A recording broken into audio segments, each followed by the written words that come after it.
बुलेटिनच्या सुरुवातीलाच अतिशय महत्त्वाची अपडेट आपण पाहणार आहोत। रिक्षा चालकांसंदर्भातली ही बातमी आहे। मराठी भाषा न येणाऱ्या रिक्षा टॅक्सी चालकांवर आजपासून कडक अंमलबजावणी होणार आहे। परिवहन मंत्री प्रताप सरनाईक यांनी ही माहिती दिली आहे।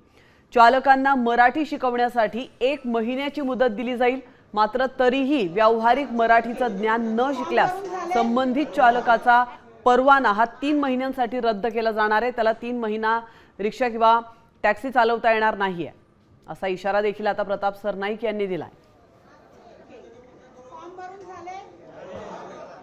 सर्वप्रथम प्रत्येक रिक्षा चालकाला ज्याला मराठीचं व्यावहारिक ज्ञान नसेल त्याला नोटीस देणार।